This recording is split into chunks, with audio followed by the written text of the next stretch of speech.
Good morning all of you. देखिएगा students, आज अपन बात करते हैं 13.3 एक्सरसाइज के आगे कॉन्सेप्ट।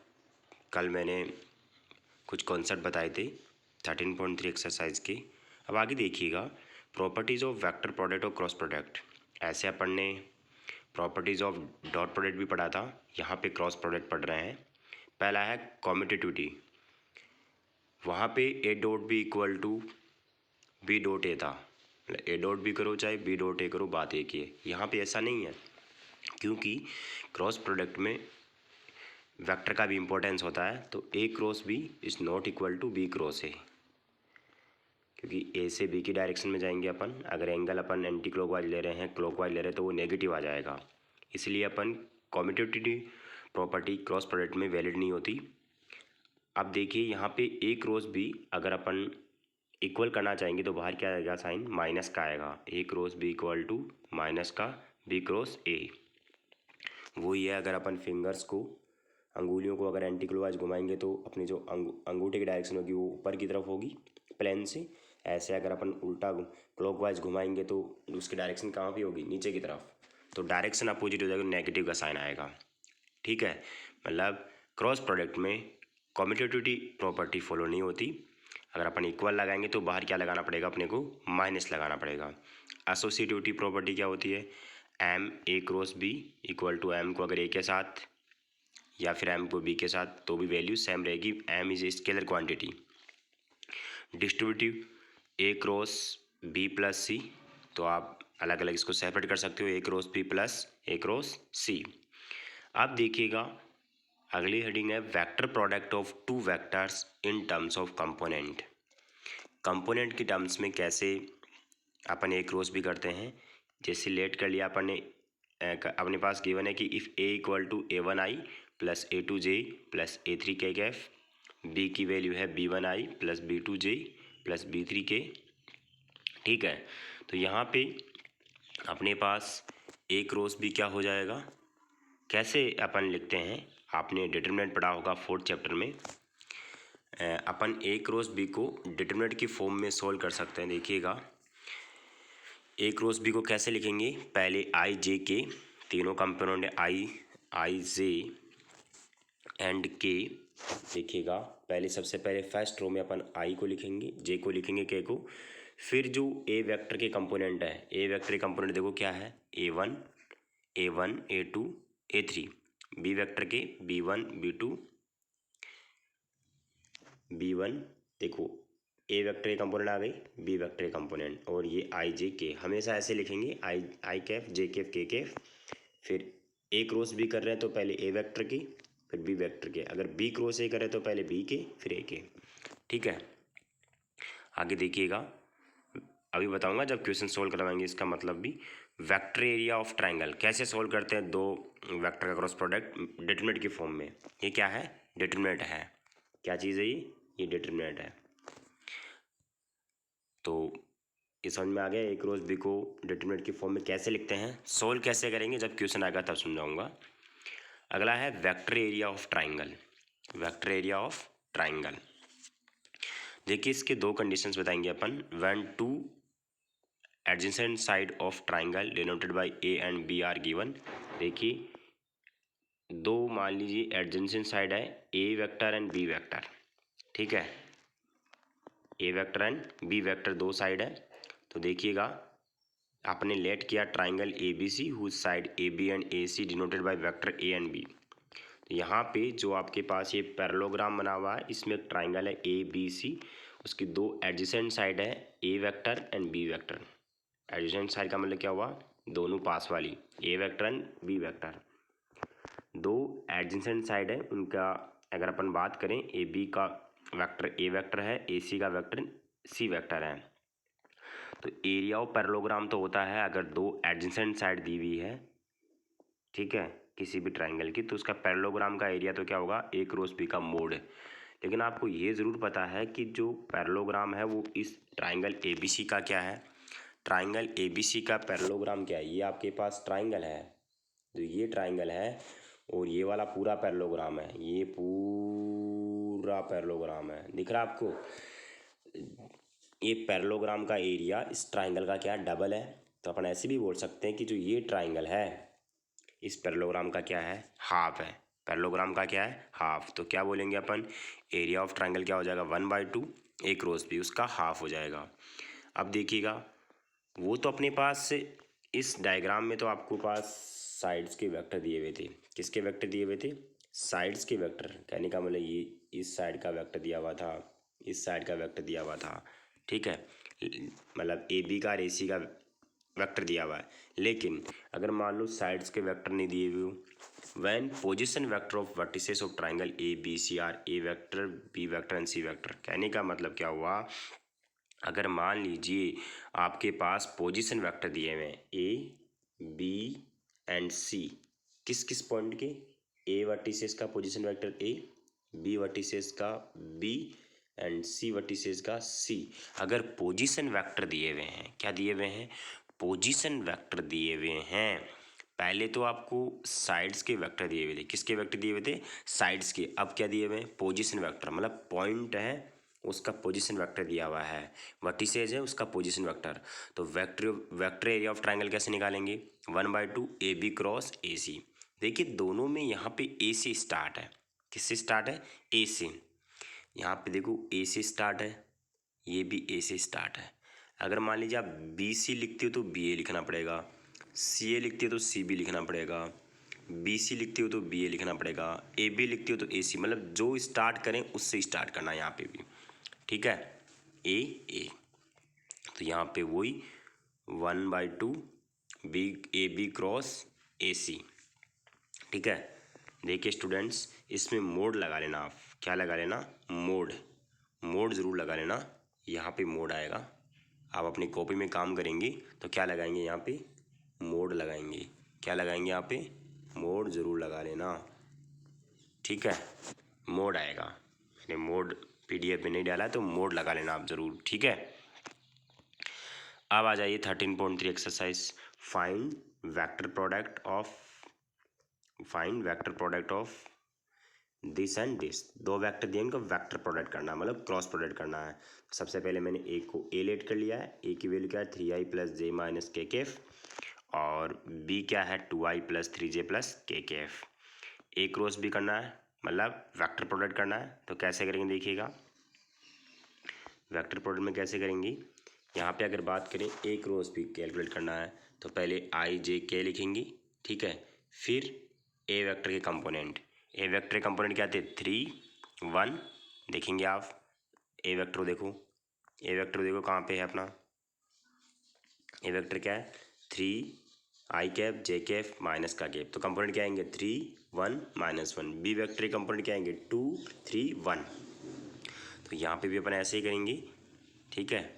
अपन ऐसे करेंगे, पहले आई जे के, फिर ए वेक्टर कंपोनेंट, फिर बी वेक्टर कंपोनेंट, ठीक है।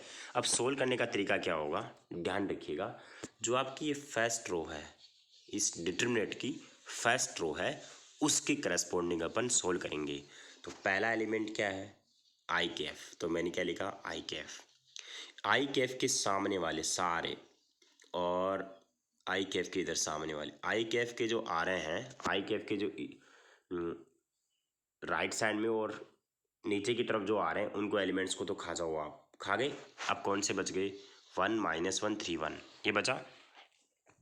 अब क्रॉस मल्टीप्लाई करो, 1 को 1 से मल्टीप्लाई करो, मतलब इस 1 को इस 1 से मल्टीप्लाई करो, ठीक है, और इस 3 को -1 से मल्टीप्लाई करो। समझ में आ रहा है, कहने का मतलब पहले तो लिखा आपने आई कैफ के सामने और आई कैफ के नीचे जो भी है उनको खा जाओ, और 1 को 1 से मल्टीप्लाई करो 1, फिर बीच में माइनस का साइन आता है, क्या आता है माइनस का साइन। 3 को -1 से मल्टीप्लाई करो -3। अब आ जाओ आगे, अब एक करने के बाद दूसरा जे वाला है, ठीक है। यहाँ पे आई कैप पॉजिटिव था, ये आई कैप क्या पॉजिटिव, अब जे कैप क्या आएगा नेगेटिव, फिर तीसरा क्या के कैप क्या आएगा पॉजिटिव, पॉजिटिव नेगेटिव पॉजिटिव। आई क्या था पॉजिटिव, जे नेगेटिव, के पॉजिटिव। समझ में आ रहा है। अब जे के सामने वाले को खा जाओ, खा गए, जे के जितने भी सामने खा जाओ। कौन कौन से बचे 3 1 2 -1, 3 को इससे मल्टीप्लाई करो 1 से, तो 3 आ गया। फिर किसका साइन है? माइनस का। अब 2 को -1 से मल्टीप्लाई करो तो -2। तो क्या आया? माइनस का जे तो बाहर आ गया, माइनस के जे सामने, और जो भी माइनस जे के सामने जो भी है तो 3 -2। अब लास्ट में क्या आएगा? प्लस का की। ठीक है, पहले आई पॉजिटिव, फिर जे नेगेटिव, फिर के पॉजिटिव, पॉजिटिव नेगेटिव पॉजिटिव। अब के सामने कौन कौन से आ रहे हैं? ये आ रहे हैं, ये आ रहे हैं, गायब कर दो। अब 3 को 3 से मल्टीप्लाई करेंगे 9, 2 को 1 से करेंगे माइनस का 2, बीच में माइनस आएगा। तो ऐसे मल्टीप्लाई करते हैं। अब इसको सोल्व करेंगे तो 1 - 3 प्लस का 4 हो गया, तो 4i कैफ। इसको सोल्व करेंगे तो माइनस का 5j और प्लस का 7k कैफ। ये आ गया ए क्रॉस बी। अब देखिए सेकंड क्वेश्चन है, find perpendicular unit vector of vectors. दो वेक्टर दिए हुए हैं, उनका अपने को क्या निकालना है? परपेंडिकुलर निकालना है। ठीक है, फाइंड परपेंडिकुलर यूनिट वेक्टर। आपको मैंने बताया था परपेंडिकुलर यूनिट वेक्टर क्या होगा।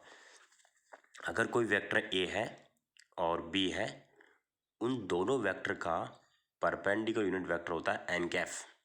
ये बताया था। वो एन कैफ परपेंडिकुलर भी है, यूनिट वेक्टर भी है। यूनिट वेक्टर का मैग्नीट्यूड 1 होता है। देखिएगा वो एन कैफ क्या था? ए के भी परपेंडिकुलर था, बी के भी परपेंडिकुलर था। ठीक है, ए के ही परपेंडिकुलर था और बी के ही परपेंडिकुलर था, दोनों के परपेंडिकुलर था। तो यहाँ पे आपको करना क्या है? फाइंड परपेंडिकुलर यूनिट वेक्टर और vectors i - 2j + k and 2i + j - 3k। मैंने पहले वाले को ए लेट किया, दूसरे वाले को बी लेट किया। तो आपको चाहिए perpendicular unit vectors N cap. वो क्या होगा? A cross B upon A cross B का मैग्नीट्यूड। आपने ये लिखा N cap equal to A cross B और ए क्रॉस बी का मैग्नीट्यूड। अब यहाँ पे सबसे पहले आपको क्या करना पड़ेगा? ए क्रॉस बी निकालना पड़ेगा। ए क्रॉस बी कैसे निकालते हैं? पहले आई जे के कंपोनेंट आएंगे, फिर ए के कंपोनेंट आएंगे, फिर बी के कंपोनेंट आएंगे। ठीक है, अब वही, अब देखो यहाँ पे अगर बात करेंगे अपन आई के, ए के कंपोनेंट क्या है? 1। ए के कंपोनेंट क्या है? 1 - 2 1, तो 1 - 2 1 आ गया। बी के कंपोनेंट 2 1 - 3। कैसे बताया था मैंने सोल्व करना? अभी बताया था आपको मैंने। ठीक है,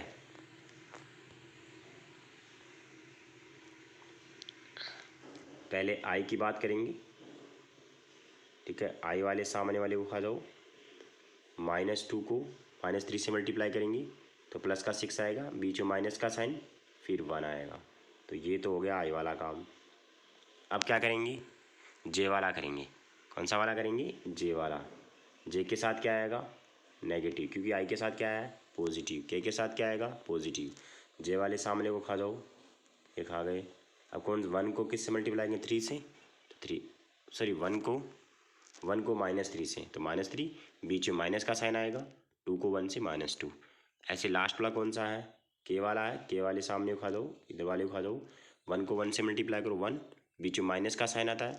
2 को -2 से -4, माइनस माइनस क्या हो गया? +4। तो ये आपके पास सोल्व हो गया। तो कितनी वैल्यू आ गई? 5i + 5j + 5k Kaif. आपने एन कैफ निकालना, आपको क्या निकालना है? एन कैफ निकालना है। तो एन कैफ में आप जैसे देखोगे, एन कैफ में आप देखोगे तो एन कैफ के अंदर क्या है? ए cross B upon A cross B का मैग्नीट्यूड। ए क्रॉस बी तो आपने निकाल लिया, ए क्रॉस बी तो आपने निकाल लिया। अब ए क्रॉस बी का क्या निकालना पड़ेगा? मैग्नीट्यूड। ए क्रॉस बी तो आ गया ना। अब मैग्नीट्यूड कैसे निकालते हैं? रूट में आई का कंपोनेंट का स्क्वायर, 5 का स्क्वायर, 5 का स्क्वायर, 5 का स्क्वायर, 25 25 25, रूट में 75, 75 को ब्रेक कर दिया 25 × 3, 25 बाहर आ गया, 5√3।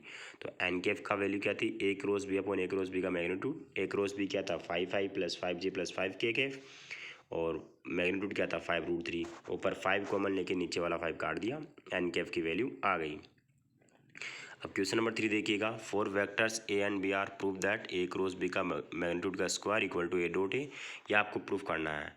देखिएगा स्टूडेंट्स, यहाँ पे वही मोड वाला क्वेश्चन है, तो अपन होल स्क्वायर वाला कॉन्सेप्ट लगेगा इस क्वेश्चन में।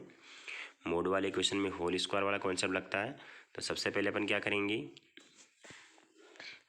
सबसे पहले अपन क्या करेंगे, ए क्रॉस बी लेके चलेंगे। क्या लेके चलेंगे, ए क्रॉस बी। तो ए क्रॉस बी क्या हो जाएगा, ए का मैग्नीट्यूड बी का magnitude sine theta N cap. दोनों तरफ मैंने क्या लगाया, मोड। मोड क्यों लगाया अपन ने, मोड इसलिए लगाया है क्योंकि आपके पास मोड का स्क्वायर प्रूफ करना है। तो ए का मैग्नीट्यूड बी का magnitude sine theta N cap आ गया उसका मोड। ए क्रॉस बी का मोड लगाया तो ए का मोड मोड ही रहेगा, बी का मोड मोड ही रहेगा, साइन थीटा का मोड एन कैफ का मोड। तो A cross B mod equal to A का मोड बी का मोड साइन थीटा का mod sine theta N cap. N cap क्या है, यूनिट वेक्टर। एन कैफ क्या है, यूनिट वेक्टर। उसका मैग्नीट्यूड कितना होता है, 1। एन कैफ का जो यूनिट वेक्टर करते हैं वो कितना आता है, 1 आता है। ठीक है, एन कैफ का यूनिट वेक्टर कितना होता है, 1। तो 1 हो गया। तो ए क्रॉस बी का मैग्नीट्यूड ए का मैग्नीट्यूड बी का मैग्नीट्यूड साइन थीटा, स्क्वायर करेंगे तो ए का मैग्नीट्यूड का स्क्वायर बी का स्क्वायर साइन स्क्वायर थीटा। अब एल एच एस वाला काम तो हो गया कि एल एच एस तो आ गया। अब आपको पता है आर एच एस में डॉट प्रोडक्ट आ रहा है, आप देखेंगे प्रूफ वाले क्वेश्चन में। तो आप इनमें सब में जो ये डिटर्मिनेंट है क्या है, डिटर्मिनेंट है। डिटर्मिनेंट में जो सारे एलिमेंट्स आ रहे हैं 4, उसमें सब में क्या है, डॉट प्रोडक्ट है। डिटर्मिनेंट के सभी एलिमेंट्स में क्या है, डॉट प्रोडक्ट है। तो कैसे करेंगे, डॉट प्रोडक्ट में क्या आता है, कॉस आता है। अरे एल एच एस में तो क्रॉस है, आर एच एस में क्या है, डॉट प्रोडक्ट है। तो आपको पता है डॉट प्रोडक्ट में क्या आता है, कोस आता है साइन आता है, कोस आता है। लेकिन अपने पास यहाँ पे क्या आ रहा है, अपने पास आ रहा है यहाँ पे साइन आ रहा है। क्या आ रहा है, साइन आ रहा है। ये साइन प्रॉब्लम करेगा, ठीक है, ये वाला साइन। तो इस साइन को हटाने के लिए अपन क्या करेंगे, ए का मैग्नीट्यूड का स्क्वायर बी का मैग्नीट्यूड स्क्वायर साइन स्क्वायर लिखेंगे 1 माइनस कोस स्क्वायर। अब अंदर मल्टीप्लाई करो, ए का स्क्वायर बी का square minus A square B square cos square theta. क्या मैं ए के मैग्नीट्यूड को, इस ए के मैग्नीट्यूड के स्क्वायर को क्या मैं ए डॉट ए लिख सकता हूँ, बिल्कुल। बी के मैग्नीट्यूड के स्क्वायर को बी डॉट भी लिख सकता हूँ, माइनस ए मैग्नीट्यूड का स्क्वायर बी मैग्नीट्यूड का स्क्वायर कोस स्क्वायर थीटा। इसको पूरी को लिख रहा हूँ ए डॉट बी का स्क्वायर। तो क्या आ जाएगा, A magnitude A dot B क्या होता है, A magnitude B magnitude cos theta, लेकिन स्क्वायर है तो सबके स्क्वायर आ जाएगा।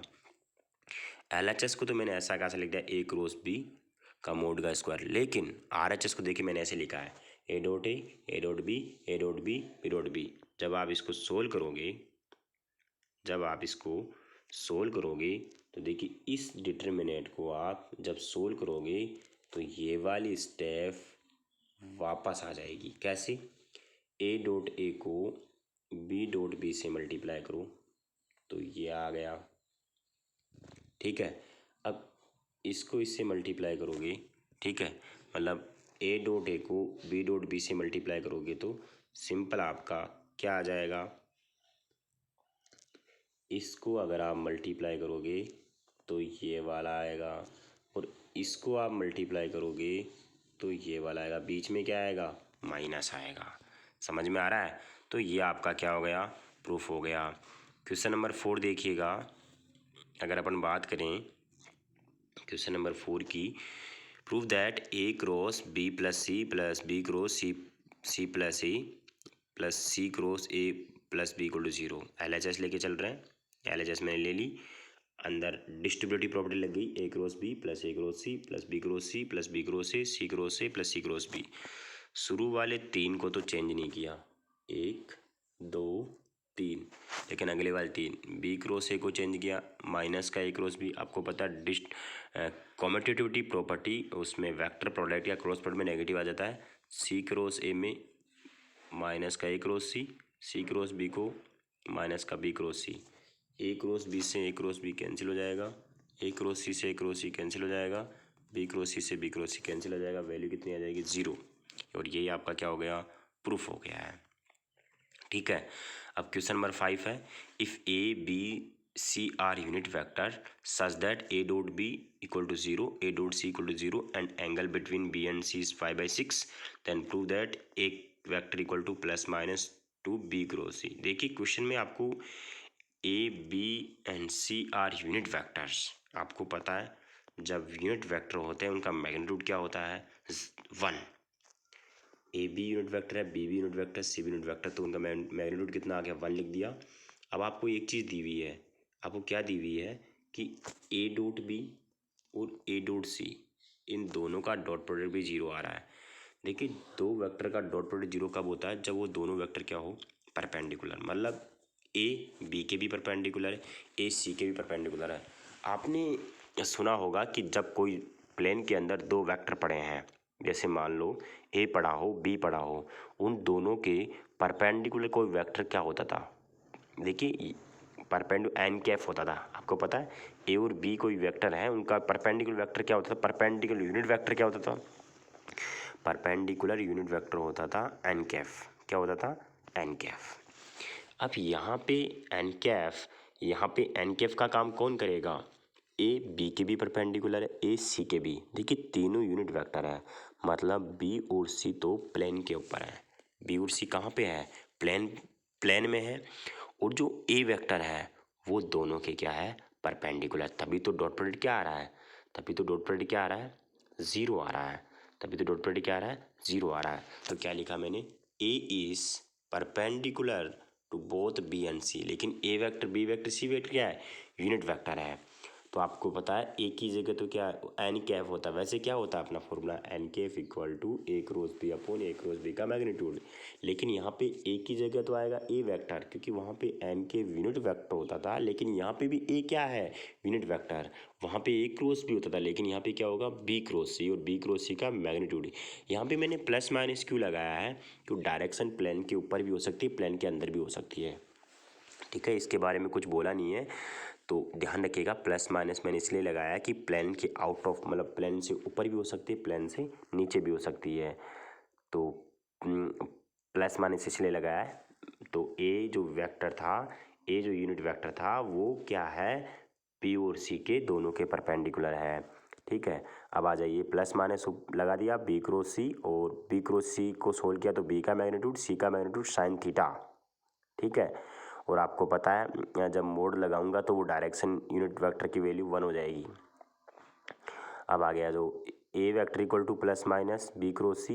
बी मैग्नीट्यूड 1 है, सी मैग्नीट्यूड 1 है, क्योंकि यूनिट वेक्टर है। दोनों के बीच में π/6 एंगल दिया हुआ है। A equal to plus minus B cross C, π/6 की साइन π/6 की वैल्यू 1/2।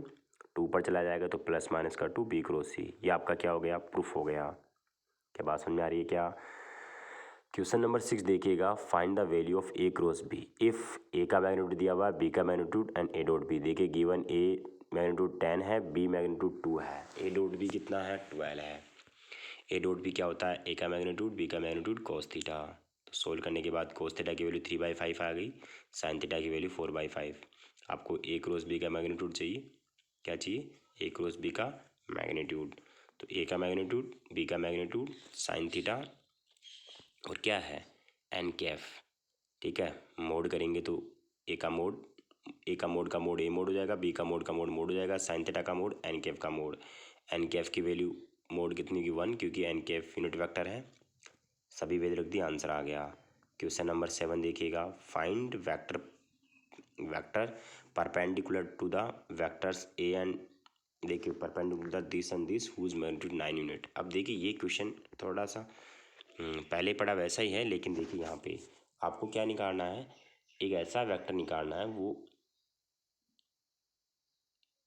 इसके और इसके परपेंडिकुलर है, और उसका मैग्नीट्यूड क्या है? 9।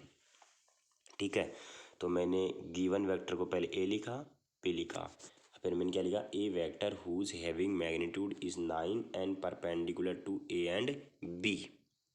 ठीक है, वो ऐसा वेक्टर जो दोनों वेक्टर के परपेंडिकुलर हो और 9 यूनिट हो। अगर आपको ऐसे सिंपल ऐसे पूछता कि परपेंडिकुलर यूनिट वेक्टर, तो आप एन कैफ निकालते। क्या निकालते? परपेंडिकुलर यूनिट वेक्टर को क्या निकालते आप? एन कैफ। लेकिन उसका मैग्नीट्यूड भी है और उसकी डायरेक्शन भी है। आपने ऐसे क्वेश्चन 13.1 में भी किए थे। तो देखिएगा, लेट रिक्वायर्ड वेक्टर क्या किया? सी। वो सी वेक्टर क्या है? 9 एन कैफ। 9 तो मैग्नीट्यूड को बता रहा है, एन कैफ डायरेक्शन को बता रहा है। 9 मैग्नीट्यूड को बता रहा है, 9 किसको बता रहा है? मैग्नीट्यूड को। एन कैफ किसको बता रहा है? डायरेक्शन को। तो सी इक्वल टू 9, एन कैफ की वैल्यू क्या हो जाएगी? ए cross B upon A cross B का मैग्नीट्यूड। अब देखिएगा ए क्रॉस बी आपको सोल्व करना आता है। देखिए यहाँ पे थोड़ा सा कट गया है, तो आप पहले अलग से ए क्रॉस बी सोल्व करेंगी। ए क्रॉस बी कैसे सोल्व करेंगी, ए क्रॉस बी को कैसे सोल्व करेंगे देखिएगा, मैं बताता हूँ आपको। पहले लिखेंगे, यहाँ पे मैं लिख रहा हूँ, थोड़ा सा अलग लिख दिया। पहले लिखेंगे आप आई, फिर जे, फिर के। फिर ए के कंपोनेंट कितने, 4 -1 एंड 3, ठीक है। फिर बी के कंपोनेंट क्या है, बी के कंपोनेंट जो भी है, बी के कंपोनेंट देखिए यहाँ पे अगर बात करें, बी के कंपोनेंट है -2 1, उसके नीचे लिख देंगे -2 1 -2। लास्ट में बी के कंपोनेंट क्या आ जाएंगे, -2 1 2, और उस ऊपर ए के थे और ऊपर आई जे के था, तो ये क्या बन गया था अपने पास, ये ए के कंपोनेंट थे, ये आई जे के था, ये बी के कंपोनेंट। तो उसको सोल्व कर लेंगे। थोड़ा सा इसमें कट गया है पीडीएफ में, तो आप ए क्रॉस बी की वैल्यू देखिए ऐसे सोल्व कर सकते हैं। मैंने बताया था अभी डिटरमिनेंट की फॉर्म में सोल्व करेंगे तो क्या आएगी, ए क्रॉस बी की value -i + 2j + 2k Kaif. Magnitude करेंगे तो मैग्नीट्यूड कर लेंगे। ए क्रॉस बी का मैग्नीट्यूड निकालना आता है, -1 का स्क्वायर हो जाएगा +2 का स्क्वायर, 2 का स्क्वायर का मोड हो जाएगा, स्क्वायर रूट हो जाएगा। अब सी वेक्टर क्या था आपके पास, सी वेक्टर था 9 एन कैफ। ये हम क्या निकाला, 9 ए cross B upon A cross B का मैग्नीट्यूड। तो 9 तो बाहर रह गया, अब ऐसे लिख दिया -i + 2j + 2k। ये ए क्रॉस बी हो गया और ए क्रॉस बी का मैग्नीट्यूड 3। सोल्व करने के बाद वैल्यू आ गई -3i + 2j + 2k। Question number 10 देखिएगा, मैंने बीच में कुछ क्वेश्चन छोड़ दिया, वो कल करवाएंगे, 8 और 9। 10 देखिए पहले, if 2 adjacent sides of a triangle are represent by vectors i 2j 2k and this, then find the area of triangle. पहले वाले को देखिए, एडजेसेंट साइड दी हुई है। मैंने आपको आज एरिया ऑफ ट्राइंगल में बताया था एडजेसेंट कैसे निकालते हैं। एडजेसेंट साइड दी हुई हो तो एरिया कैसे निकालते हैं पता है, एडजेसेंट साइड दी हुई हो तो एरिया कैसे निकालते बताया था मैंने। देखिए ये एडजेसेंट साइड थी ए और बी, तो कैसे निकाला था इसका, 1/2 ए क्रॉस बी। तो यहाँ पे अपन बात करेंगे area of triangle 1/2 A cross B. तो पहले ए क्रॉस बी निकालना पड़ेगा, ए क्रॉस बी निकालना आता है। पहले अपन आई का करेंगे, फिर नेगेटिव के साथ जे का करेंगे, प्लस के का करेंगे, तो ए क्रॉस बी आ जाएगा। ए क्रॉस बी का मैग्नीट्यूड निकाल लेंगे और एरिया ऑफ ट्राइंगल क्या हो जाएगा, 1/2 ए क्रॉस बी का मैग्नीट्यूड।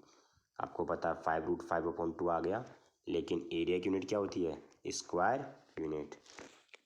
तो देखिएगा स्टूडेंट्स, आज मैंने पढ़ा, जो भी समझ में नहीं आप पूछ सकते हो, जितना पढ़ा दिया उतना आप कॉपी में काम कर लीजिएगा। आज के लिए बस इतना ही काफ़ी है। Thank you.